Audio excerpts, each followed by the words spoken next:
Good afternoon. Welcome to Burning Issues. This is a contemporary current affairs program that we do every week on IETV. And basically what we know is for a fact is simply that in Trinidad and Tobago there are many burning issues that impact upon citizens throughout the country. And for all intents and purposes, we try to air some of those issues and discuss some of them.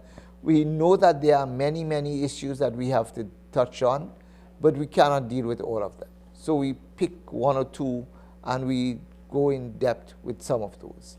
However, we also understand that there are many instances when people view the show and are able to say, well, look, these are some of the other issues that you all have not yet touched on. And why is it that you consider these not burning issues? From our perspective, every issue is a burning issue once it impacts upon a person. However, we cannot deal with everything in a 1 hour slot that we have on this television program. So we try and deal with what we can deal with. So today, April the 12th, what are the burning issues? Well, for most people in Trinidad and Tobago, the real issue was the announcement made last week. Last week, the announcement was made that fuel prices are going to go up at the pump.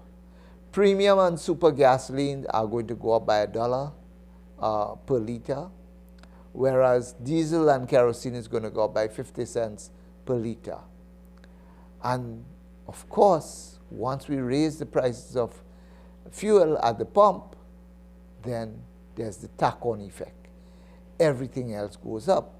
Taxi fares are going to, taxi drivers are going to say, well, we can't take up that cost on ourselves. We have to pass it on to the passengers. The delivery vehicles, which are delivering goods to supermarkets and to everywhere else, they're going to say, well, we're not going to take on that additional expense. We have to pass it on to the consumer. And at the end of the day, the consumer prices go up. We're going to talk a little bit more about that during the course of today's show. But what are some of the other burning issues as developed over the last week? Well, earlier in the last week, we talked about the C fiasco, where, for instance, the Ministry of Education indicated that one student was placed or had his SEA marks for a year and a half or 2 years ago remarked and placed him higher than the person who was initially identified as the top person.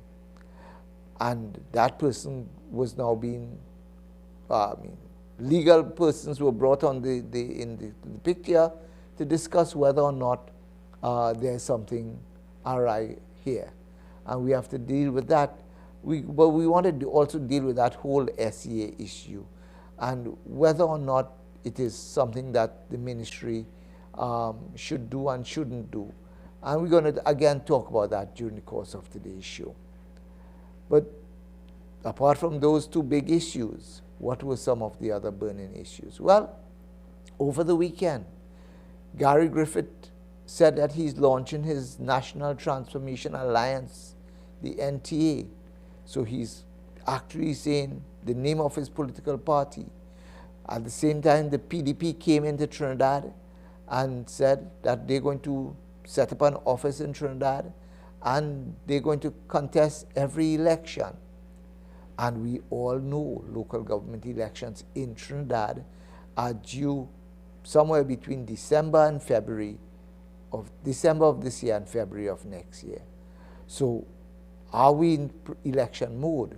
The UNC apparently has already announced that they're going to indicate in the not too distant future when they're going to start screening.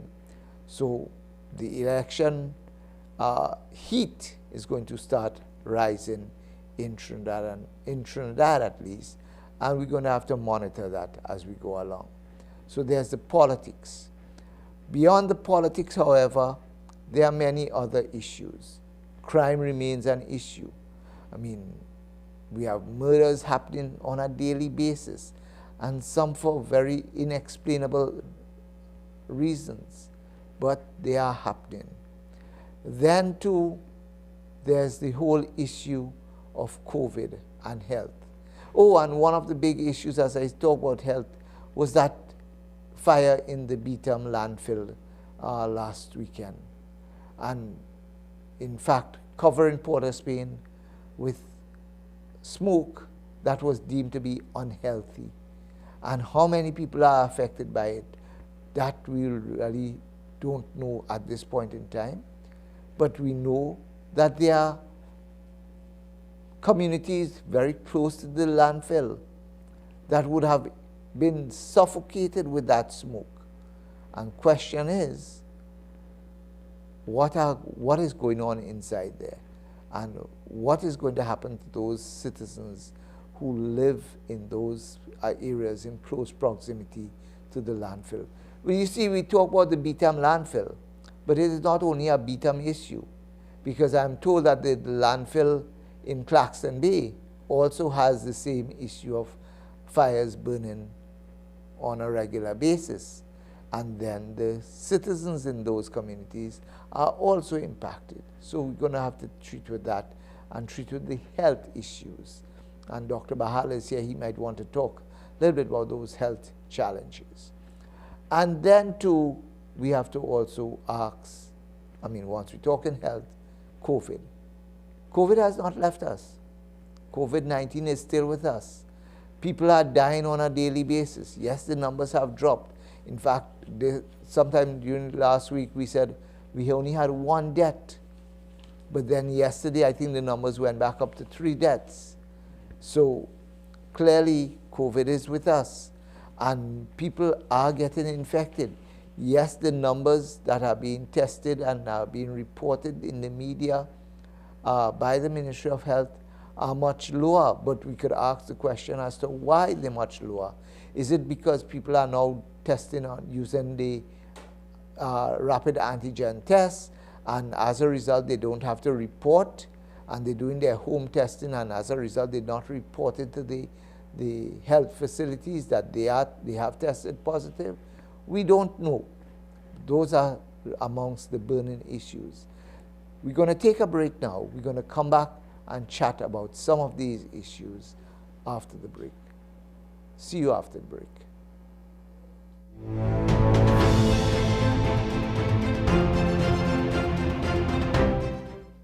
Welcome to Burning Issues on IETV.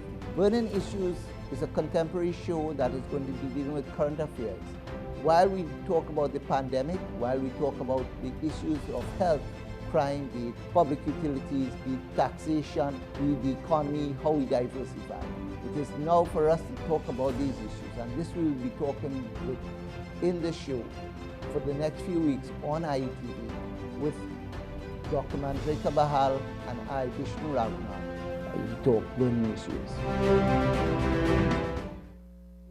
This Easter, win a Tobago Weekend Getaway on IETV's Easter promotion. Simply like the IETV Facebook page, correctly answer a trivia question with the hashtag IETV Tobago Weekend Getaway, and share the Tobago Weekend Getaway post. Promotion runs from March 31st to April 20th, 2022. A live draw will take place on IETV on April 22nd. This promotion is sponsored in part by Surfside Hotel, Tobago United Auto Rentals, Better Deal Supermarket Limited, Boatman Cookies, distributor Twin Enterprises, and approved by the National Lotteries Control Board.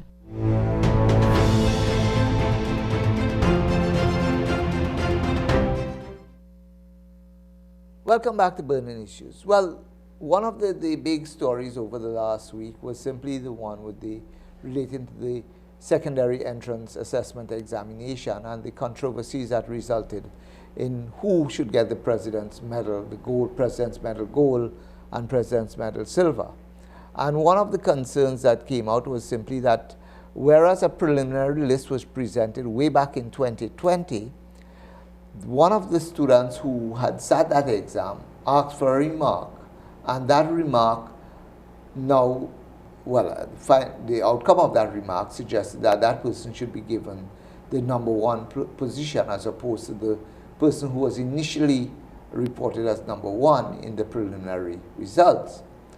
And that in itself created an uproar because questioned who do we give the medal to?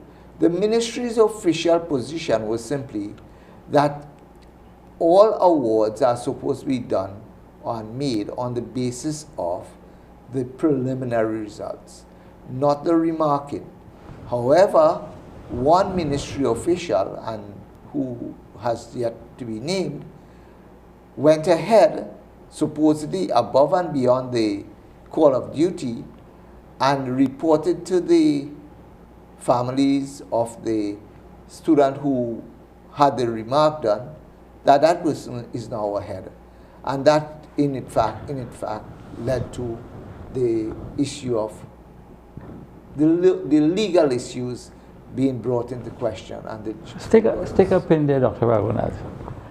When you say preliminary results, what do you really mean? Because as far as I know, being a teacher myself for many years, you're a lecturer for many years, when you have students writing an examination, after the examination is written, it goes through a number of different channels with first marker, second marker, and all the different scripts, and then the results are obtained. It may not have the final stamp of the governance body from the university or the chancellor, but by and large, when it's done with the first and second examiners, maybe similar with the SEA examination, the results are presented to the Ministry of Health. Could you just walk me through again? When you hear preliminary, isn't that the final results at the point in time? Yes, it is final results at that point. Because people get the impression preliminary means it is awaiting some other issue.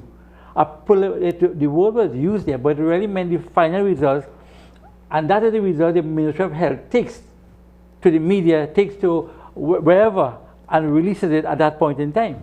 Yes.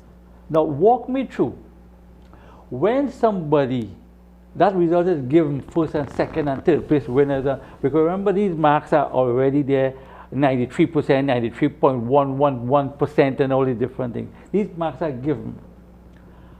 Walk me through what happens if there's a person or a student who is somewhat dissatisfied and feels rather than getting 92.5%, he should have gotten 92.51%.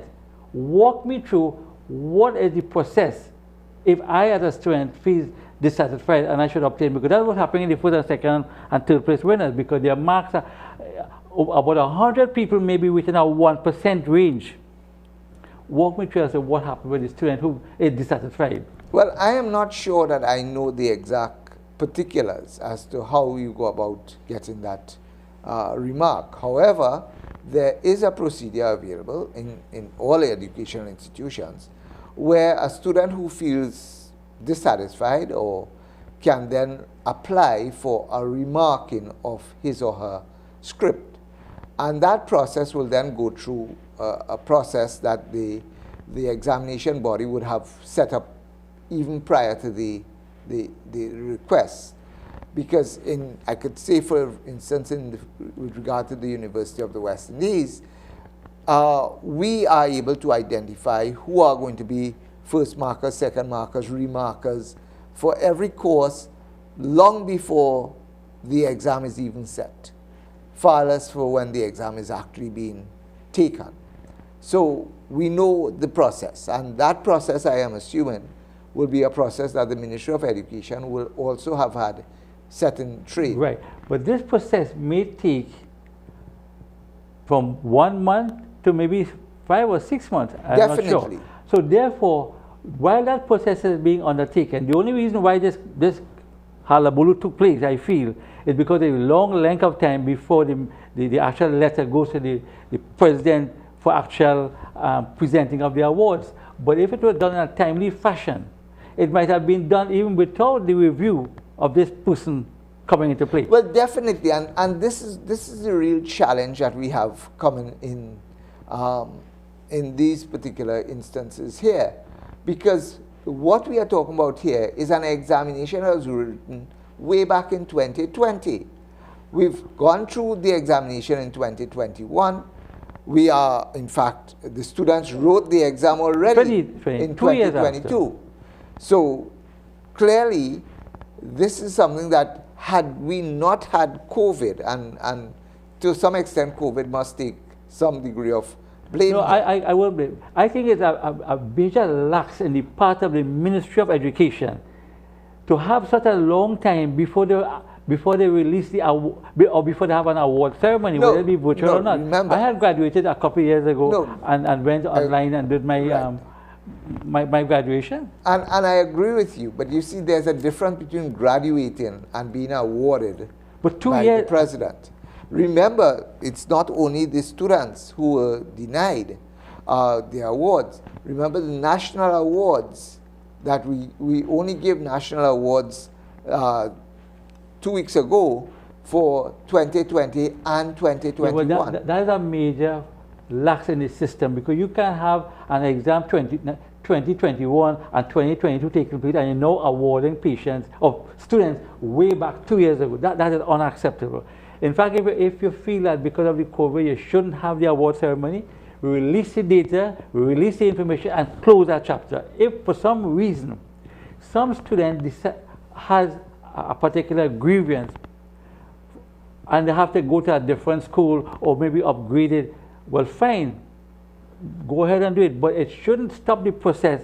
You can't stop the process. And this is what happened to Trinidad now. We're taking too long to make decisions, and a lot of other things we cropping up anyway, and now you're feeling sorry because, but awards are generally across the world based on the final report given to the ministry at the point in time after the examination. Definitely.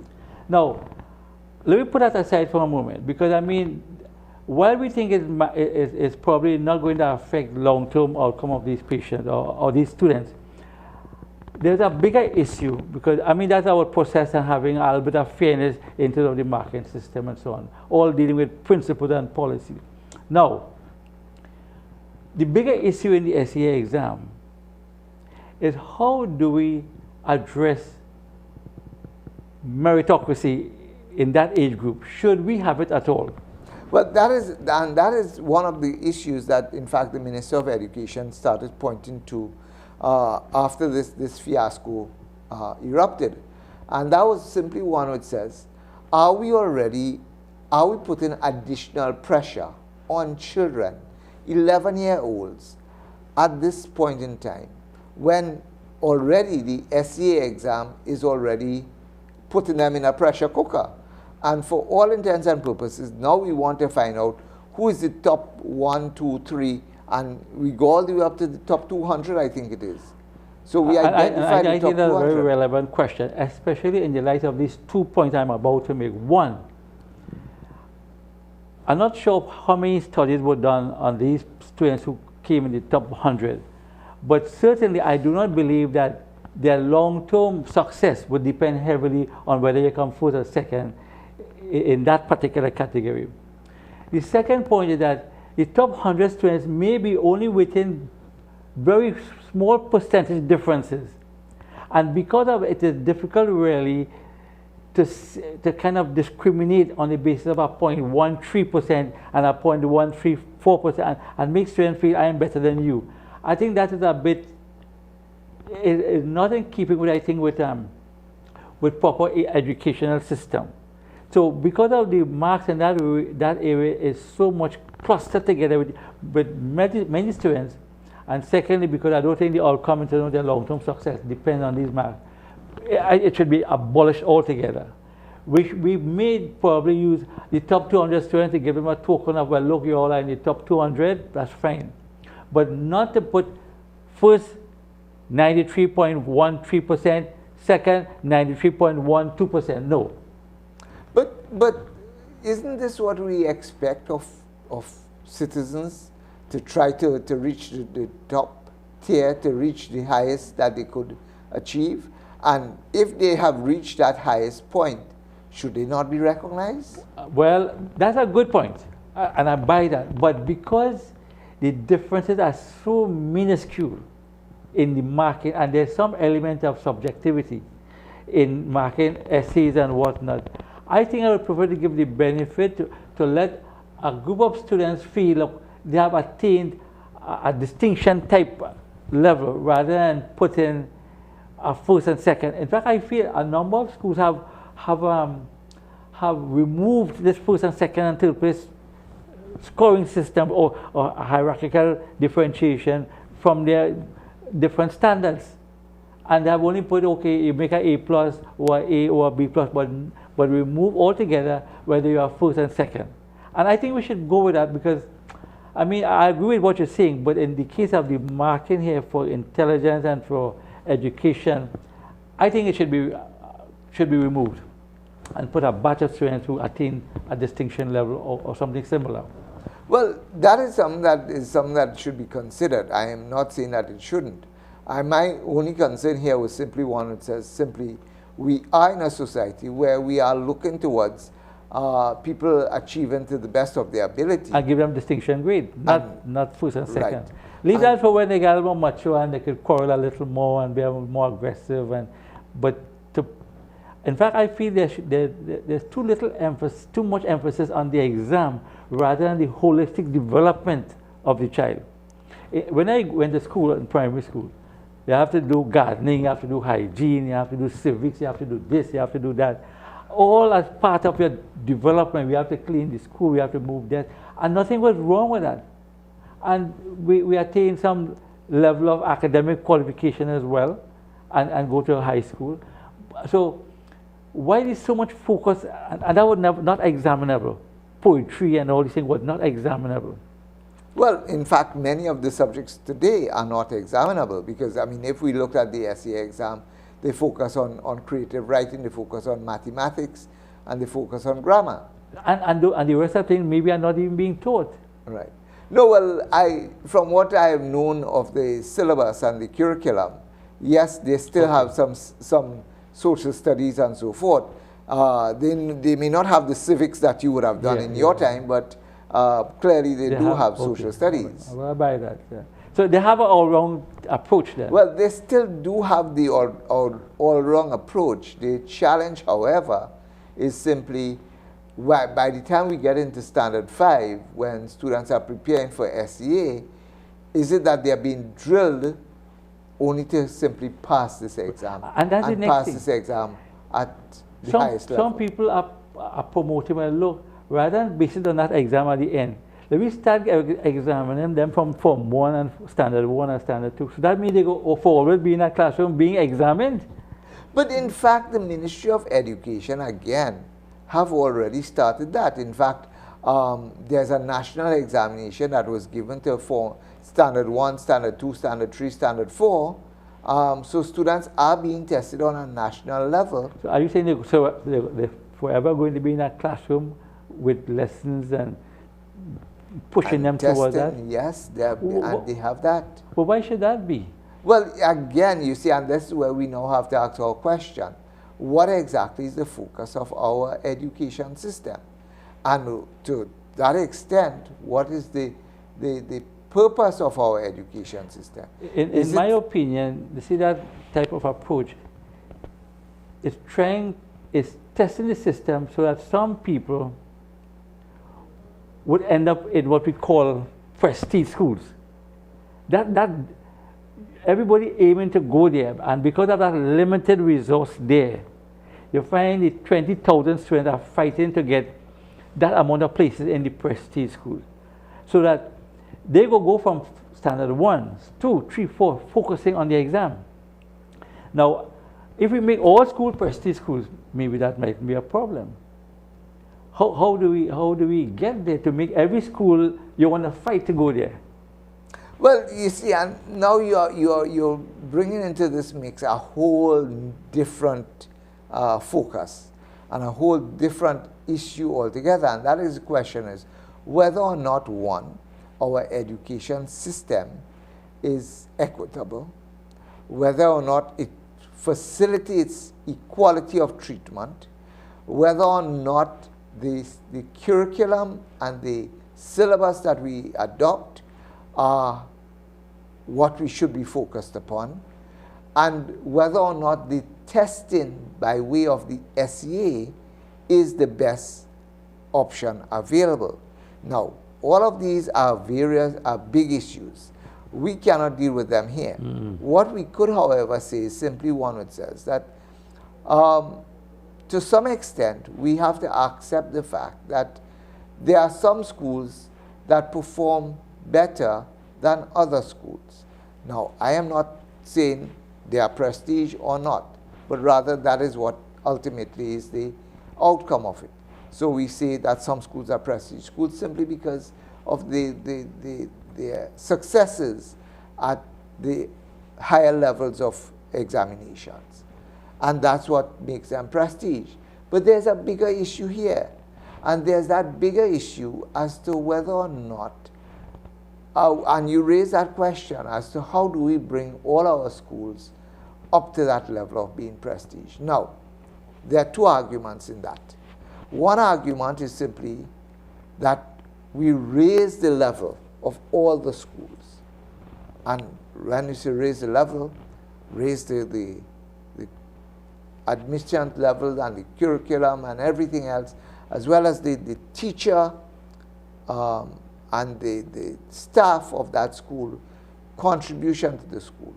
So there's that argument, that one point of view or one school of thought.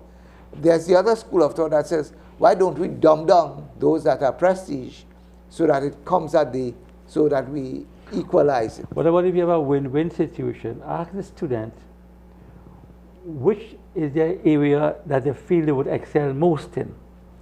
And I mean, we have education for all, but we know somehow at least 20% of students are not making the grade even at a minimum.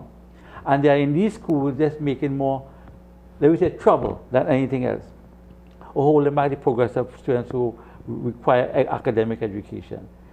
If a student says, look, I prefer to go into gardening, give the same amount of investment in that child to do that particular area.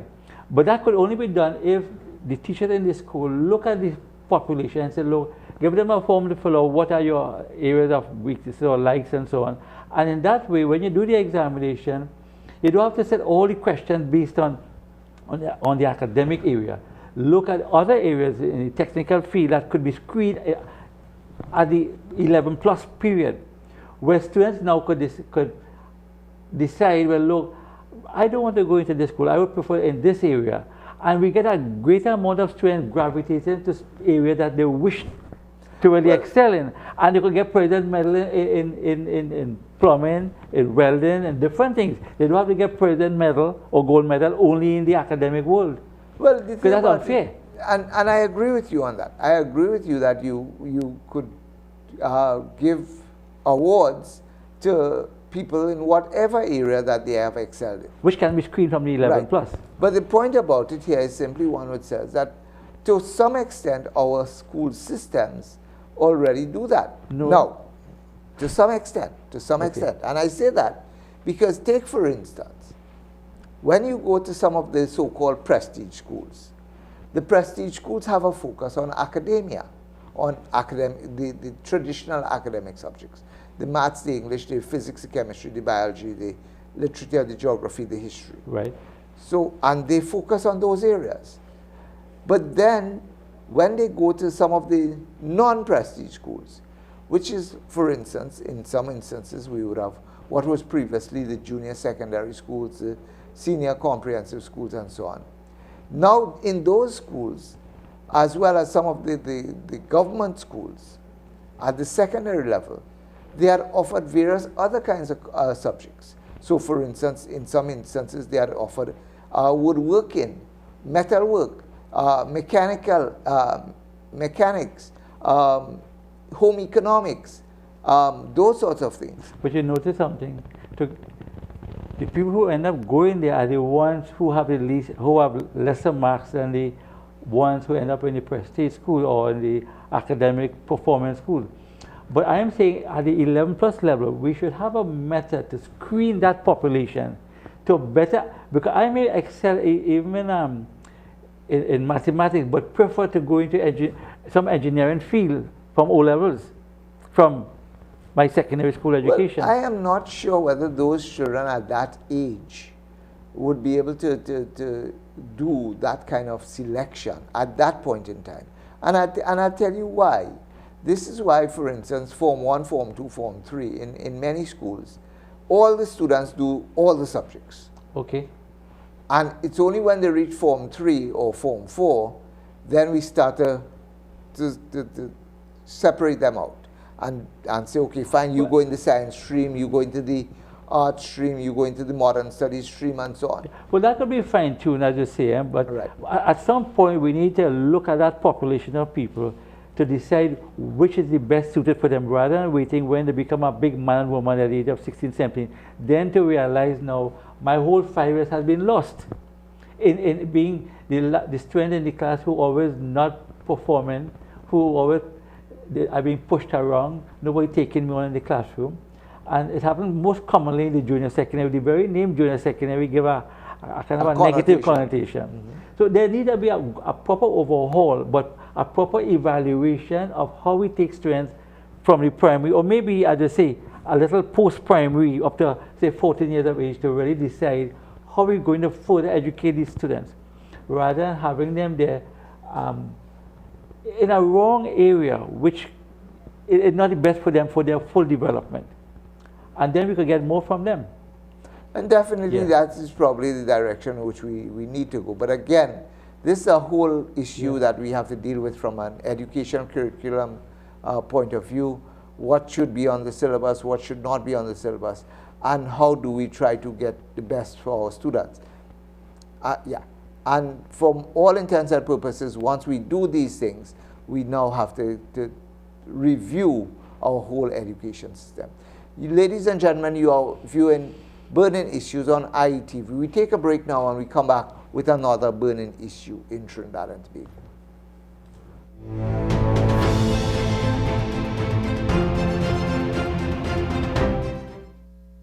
Are you interested in becoming a news reporter? IETV Newsroom is offering internships. Send your resume to news@itvtt.com. Welcome to Burning Issues on IETV. Burning Issues is a contemporary show that is going to be dealing with current affairs. While we talk about the pandemic, while we talk about the issues of health, crime, the public utilities, the taxation, the economy, how we diversify. It is now for us to talk about these issues, and this we will be talking with in the show for the next few weeks on IETV with Dr. Mandrika Bahal and I, Vishnu Raghunath. We talk burning issues.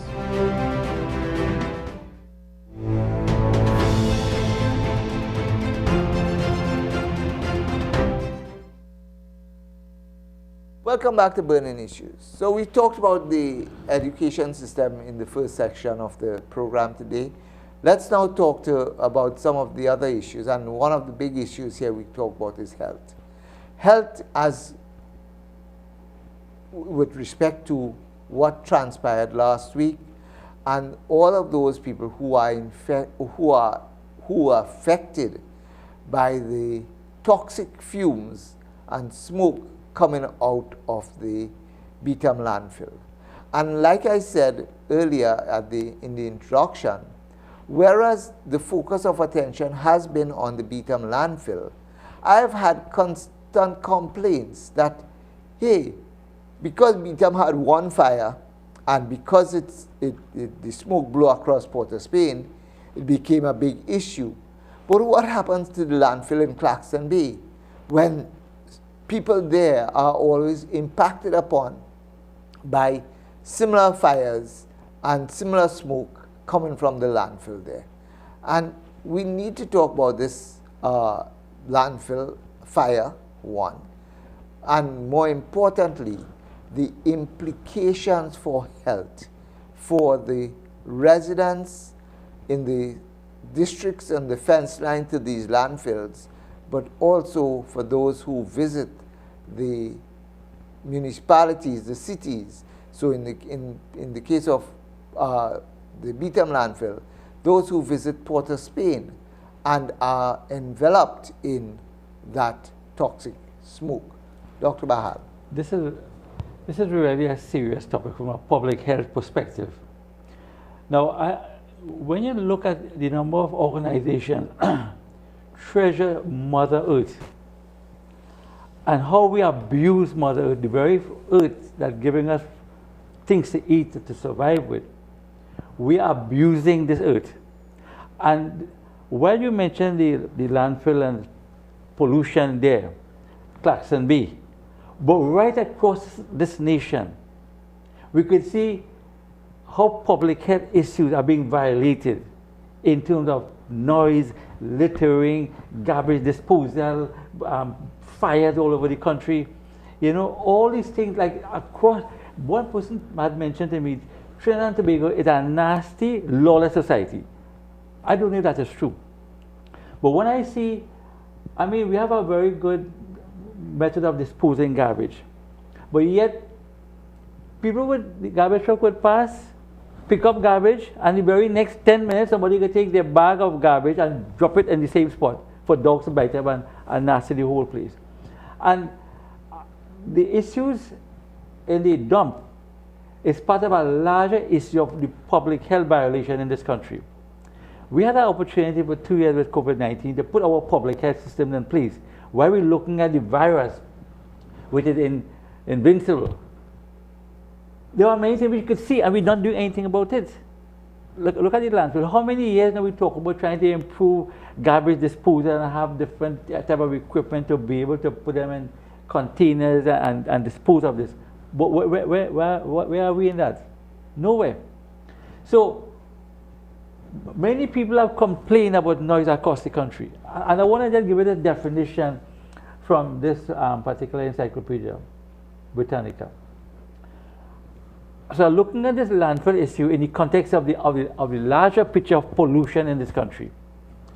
Pollution, also called environmental pollution, is the addition of any substance, whether it be a solid, a liquid, or a gas, or any form of energy, heat, or sound, or radioactivity, to the environment at a rate faster than it can be dispersed, diluted, decomposed, or recycled, or stored in some harmless form. But we're not taking all these things, you know. I don't know if everything has to go to the cabinet for us to make that decision, but or we have any delegated bodies to kind of ensure, or everything they do has to go up there. So hence the reason why everything in one kiosk. So when we have such noble things to do, we have to have competent people to do it. As what will happen? And when you have pollution, besides the aesthetic value of having a nice, clean environment, it affects health. Health in a very positive, in a way that, I mean, we don't want to, we don't want to already experience that. Many patients in this country have suffered with asthma. Reason. But when you have these things going around, the wheezing comes on more. We get more attacks of wheezing. People, if you have no asthma self, nice, healthy person, and all these chemicals being inhaled, whether it become gas fumes, toxic fumes, and you know, all these different things come bombarding in your body, you develop lung issues, fibrosis, wheezing, chronic obstructive airway disease. It's like smoking, but you're not smoking. But we're not taking no effort to really correct this problem. When we get the asthma, then we run into a doctor to spend thousands of dollars. When we get COPD, we now go by somebody, or chronic obstructive airway disease, or lung fibrosis, we go by somebody to get long-term care. But who is looking after the public health issues to prevent these things from happening? I don't know. There's no Ministry of Public Health. We're taking all our public health issues to go to the same Minister of Health, who's looking after all these hospitals and trying to pump money into the Arima Hospital, to the Pont Hospital, to Cooper Hospital, to Southwest Region Health Authority. You're pumping money in these things when people are already sick. But who's looking after the environment to prevent this from happening? Well, I am not sure whether there's anybody looking at the environment, but the whole concern here is simply one that we have no other choice but to look at the environment. We have no other choice but to treat with illnesses at the root cause rather than... We're dealing with the illness, not the root cause. Right, yes. So how long now are we talking about the landfill and how we could improve the garbage disposal? Look at our plastic bottles. Do we have any kind of... all over this country, you could see I get fed up, irritated. Plastic bottles, people will drink, just drop it on the side of the road and they're blocking all the water courses. In front of me, have that. People will look and see garbage can and so on, and they will take the plastic bottle and dump it in the drain. And for me to go and pick up, I have no objection picking it up, but 1 day is okay, 2 days is okay. Our people, that's why I wanted to know, if in our primary school setting we teach people not to take their Not to litter. plastics, not to litter? Not Do we teach people how to use their cell phone, not to disturb others around? Do we teach people, and all these are modern gadgets, do we teach students or children when they go in a fast food place or in some outlet to eat, not to take up their phone and put on the volume at loud and disturbing the neighbor next to them? What are we doing with these public health issues? I don't know if there's a real definite agenda from policymakers to make sure this kind of dissemination of information goes out there. It doesn't seem so. Well, you see, okay, so, I mean, you spoke about when you used to go to school as a primary school student many moons ago. Both you and I would have been probably going to school, and we would have done things like civics in school. But of course, civics is no longer one of those subjects that is taught in schools. But the point about it here is simply one which says, when you did civics and all of those things, you were told that you had to live within a civic society, and that civil society. When at the university we teach the civic culture, for instance, and tell people, well, look, you have a responsibility to your society and to your country, and Correct. but you must deal with it from a intellectual, educated, enlightened perspective. You just can't jump on every bandwagon that passes. Now, you raise... And that time we didn't even realize that these things that my parents taught me, it would prevent me from getting lung issues, from heart disease, or from stroke. I didn't even realize that, but we had to do it. Yeah, exactly. We couldn't take garbage and put it in a garbage bag. My mother used to dig a hole and put the garbage in that hole, and after it filled, she would take some soil and blind it across. And that's the landfill issue. That's landfill issue, Right. and a proper way of disposal at everybody's home. Right.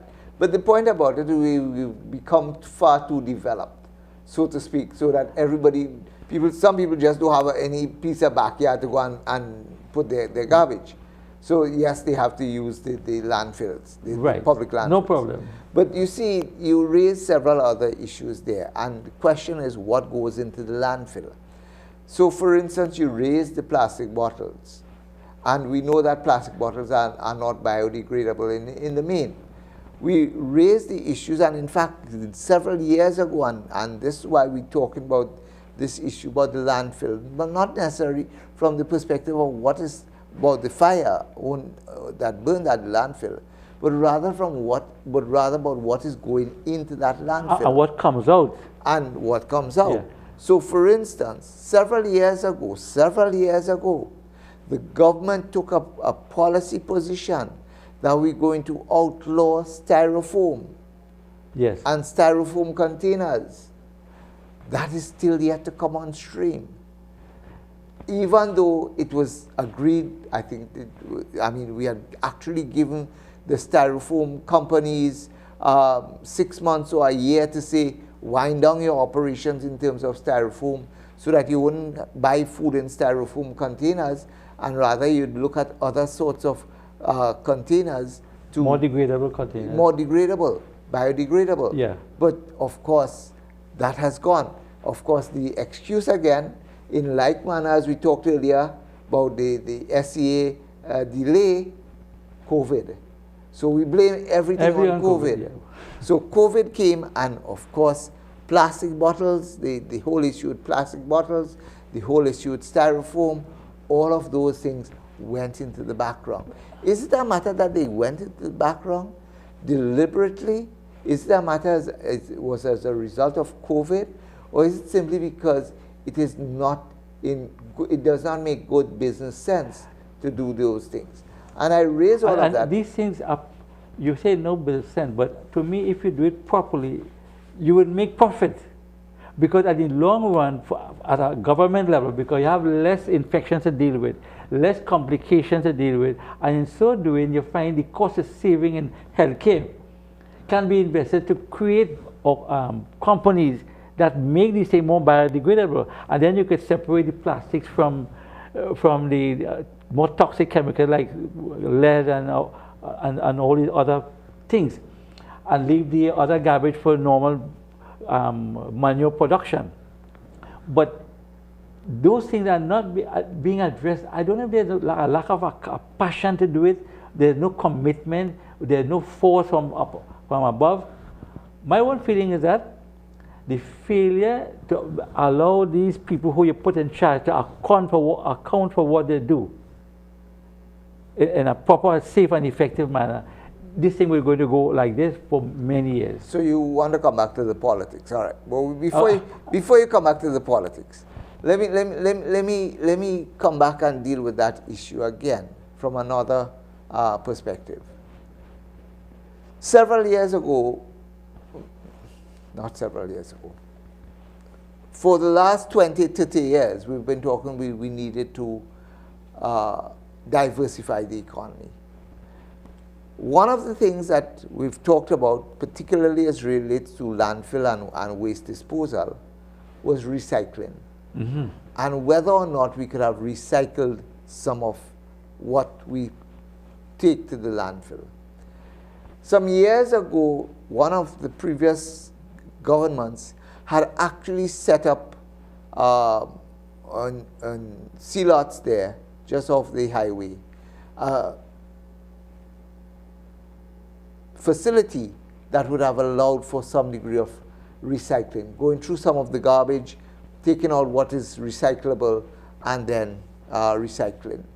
So at least not everything would have ended up in the landfill.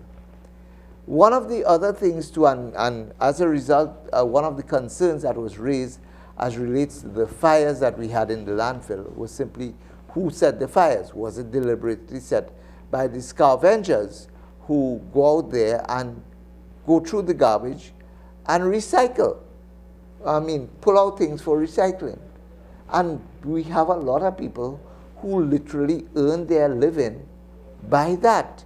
Now, we call them scavengers, whatever, bad names, derogatory names. But the point about it is that they are doing something that, for all intents and purposes, we as a society should have been doing all along, in that we are going through the garbage. Before that garbage gets to the dump, gets to the landfill, we are going to go through it and determine what could be recycled and what cannot be recycled. And those are some of the things that we need to look at. Yeah. We need, and that is part of the whole issue as relates to diversifying, even diversifying the economy. Because recycling, there's a lot of money to be made in recycling. I mean, we've heard about the scrap iron dealers, for instance. They have been recycling, literally, because they take all the scrap iron and simply export it. And it's being done. We know about paper recycling. At the university, we have bins that are placed specifically to deal with paper recycling, and then there is even recycling bins to deal with plastics at the university. Now, question, why can't we do this across greater areas? At one point in time, I know that in Port of Spain, for instance, they had decided to set up bins that would have used 3 bins, all in a row, one for plastics, one for metals, and one for paper, and for bottles, so on. Glass bottles. And glass bottles. Question, what has happened to all of those issues? Have they all vanished? And why? COVID? Well, I don't know, but sometimes I just wonder, where do we start? I just remember the bus company could have shut down and we wouldn't miss them because nobody traveling in the buses. But we don't know what's going on there because there is no accountability. I can't tell you that out of the 100 garbage cans, they were able to pick up 10 bags of bottles. I can't see because there is no reporting of what went on to know if it was feasible or not. But I mean, by your point, we need a holistic approach across the country to push this garbage disposal, and not only garbage disposal, all public health issues that impact on pollution, all of them. Okay. All of them. So we need to deal about that. We need to talk about that at greater lengths at another time, however. We will, however, now take a break on burning issues and come back with the final session when we talk about the impact of the rise in fuel prices. We take a break now.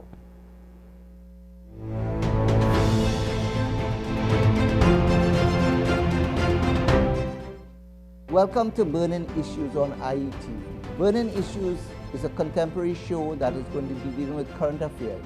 While we talk about the pandemic, while we talk about the issues of health, crime, be it public utilities, be it taxation, be it the economy, how we diversify. It is now for us to talk about these issues, and this we will be talking with in the show for the next few weeks on IETV with Dr. Mandrika Bahal and I, Vishnu Raghunath. We talk burning issues.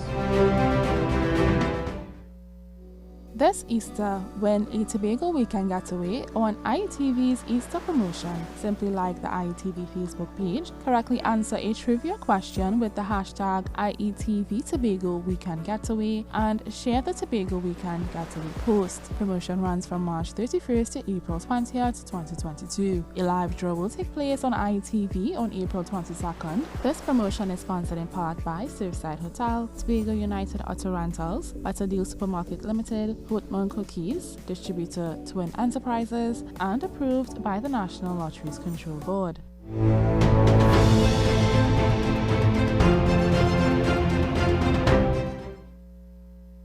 Welcome back to Burning Issues. Well, we needed to mention and we need to talk a little bit about the proposed increases in the price of fuels at the pump as announced by the Minister of Finance last week. Our resident economist is not with us here this week, so we will not get into too much of the economic issues with regard to transfers and subsidies and so forth. But what we could say, however, is simply that the government has made it quite clear that at the current prices of oil and gas and whatever else, as a result of the Russia-Ukrainian war, as well as other factors, the price of gas has gone up, and if the government is to continue to sell gas at the price that we have been buying it previously, well then the government will have to put in a significant amount of subsidies, because the price of gas now is over, the price of oil is now over $100 US dollars a barrel, and somebody has to pay for it. Clearly, there's that concern. Now, one of the things that I took a little bit of an offense to last week was when the Minister of Finance was making the statement that it was your tax dollars, and this is what he said, and I'm trying to paraphrase and get as close to his concerns as I possibly can. He said it is your tax dollars which is now going to be paying for the additional cost of fuel.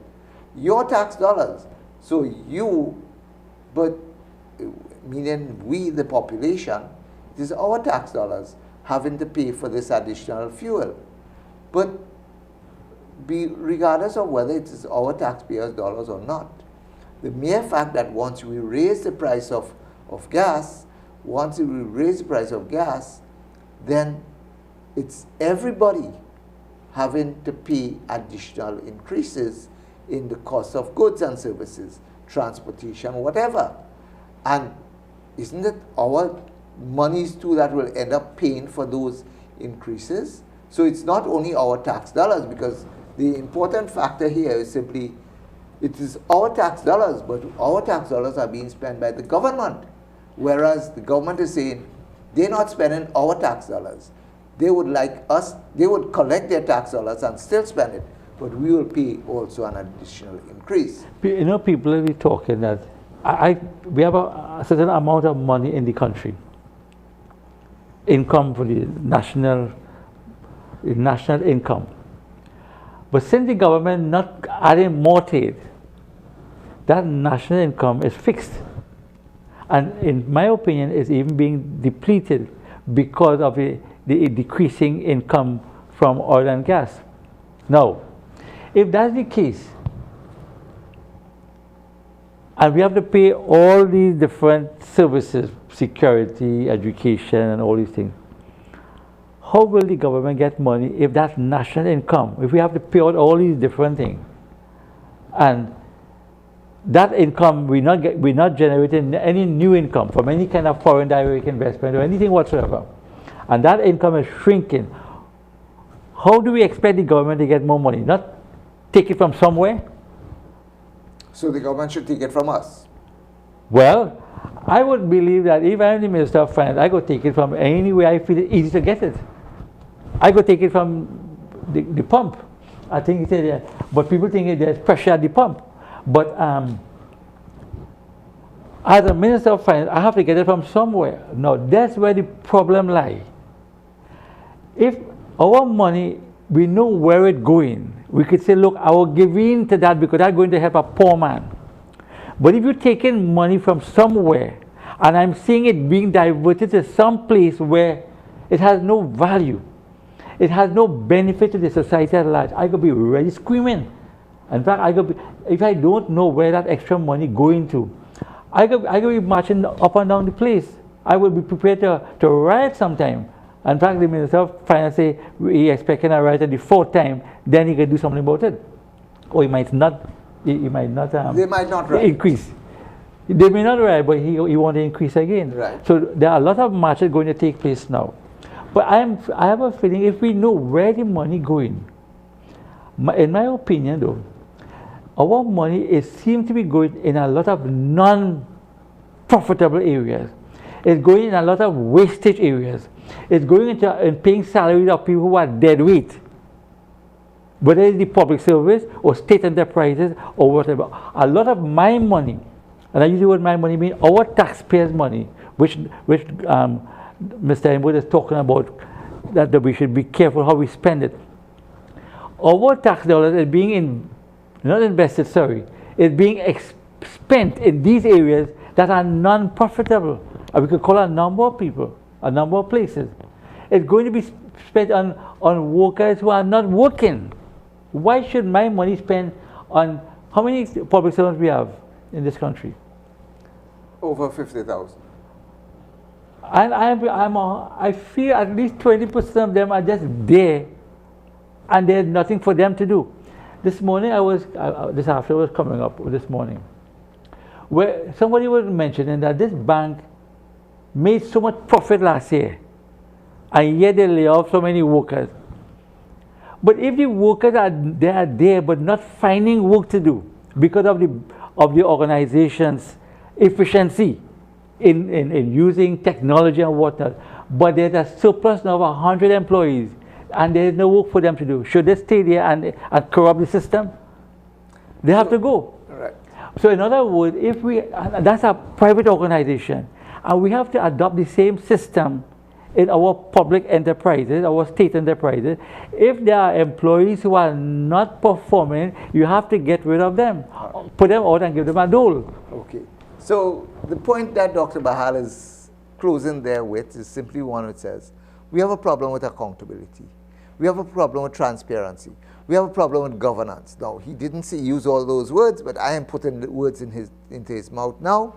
So we have to deal with these issues. Accountability, transparency, governance, good governance. We need that in the management of our public affairs if we are to maximize the benefits of the limited resources that we have. Ladies and gentlemen, unfortunately we are out of time. We're going to have to continue this conversation next week, and when we do, I'm almost certain I'm going to have to start with this issue of the rise in prices of fuels and then go forward. Until then, this has been Burning Issues. Good evening.